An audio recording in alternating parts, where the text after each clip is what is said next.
Hi, I'm Royston Guest, author of the #1 bestseller Built to Grow, CEO of PTI Worldwide, and business growth coach and advisor. Welcome to the A to Z series. Here we are at the first letter, the A, and the A is for attitude. And your attitude will always determine your altitude that you achieve in life. And there's one common denominator from literally working with tens of thousands of business leaders, entrepreneurs, owners over the last 2 decades. The one differentiating factor that makes them stand out from everybody else is their attitude, the winning mentality, the philosophy of thinking that they've created.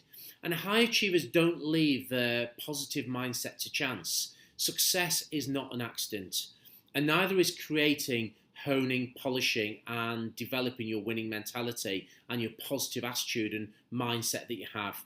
And think about it for a moment.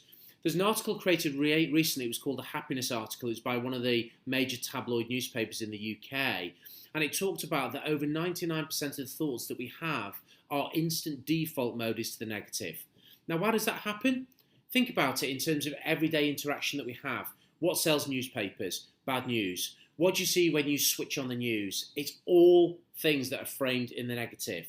The American news channel, CNN, do you know what that stands for? Yes, it's probably got an official title, but CNN, consistently negative news.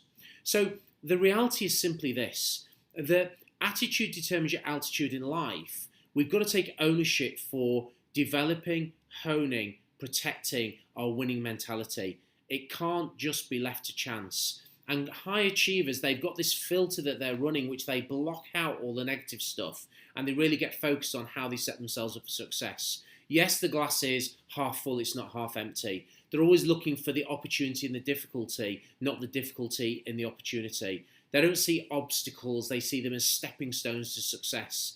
Failure doesn't exist in their vocabulary. It's just learning experiences for how they get better, they get sharper, and they come back with resilience to really dust themselves off, pick themselves up, and go again.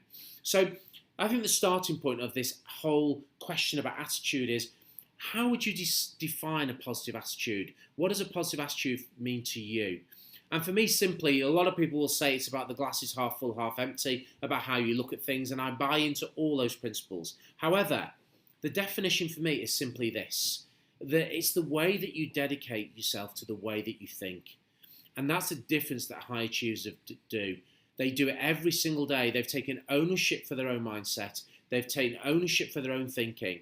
And think about the whole principle of cognitive behavioral therapy. There is a science to what we're talking about here. CPT, think, feel, act. The thinking is the starting point. It's the input bowl. And your outputs, your actions, are only in direct correlation to the quality of thinking in terms of the input bowl that you do at the front end. So how are you taking ownership for your own mindset? How are you really setting yourself up for success?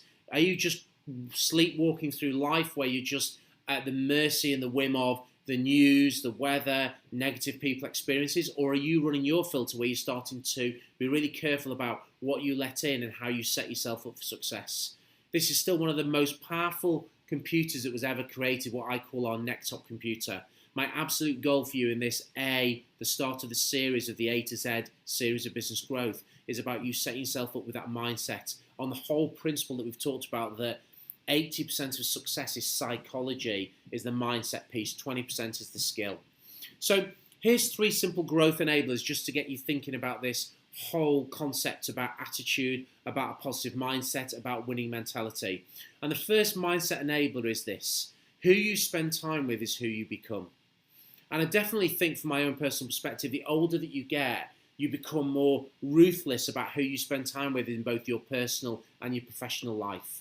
And my goal for you is simply this: spend time with people who energize, who enthuse you, who challenge you to be the best that you can do, who you come away with that positive, energized experience and feeling. Who you spend time with is who you become. If you want to fly with the eagles, don't hang around with the turkeys. Spend time with people who will stretch you, who will get you outside your comfort zone, who will force and push and prod and probe you to be the best that you can possibly be. So that's growth enabler, mindset enabler 1. Who you spend time with is who you become.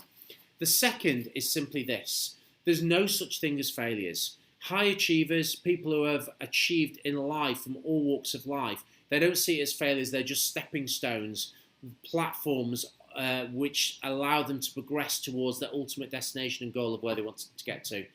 And think about some of the famous failures in life. Michael Jordan, who was sent home from his school basketball team because he wasn't good enough to be on the team. Oprah Winfrey, who was banned from TV because she wasn't good enough for headlining programs. Walt Disney, who was sacked by the creative agency because he lacked imagination and original ideas. The Beatles, who were sacked by Decca record labels who said their music wasn't any good and they had no place in the music industry. There are probably literally tens of thousands of examples that you can think about.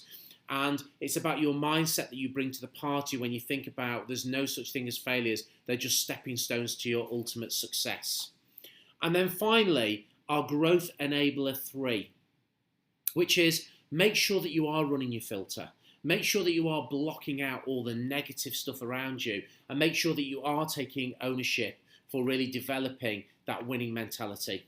So there you have it. That's the letter A for attitude of the A to Z series. Hope you got some value from this. As always with the A to Z series, what is the one key thing that you're going to take away, that you're committed to do, that you're going to take action with? And please share this series with your friends, with colleagues, so that they can get value and go on the same journey as you're on in really strengthening your core and developing those key ideas that will set you up for success, both personally and professionally. For me, Royston Guest, until the next series of the A to Z for business growth, goodbye for now.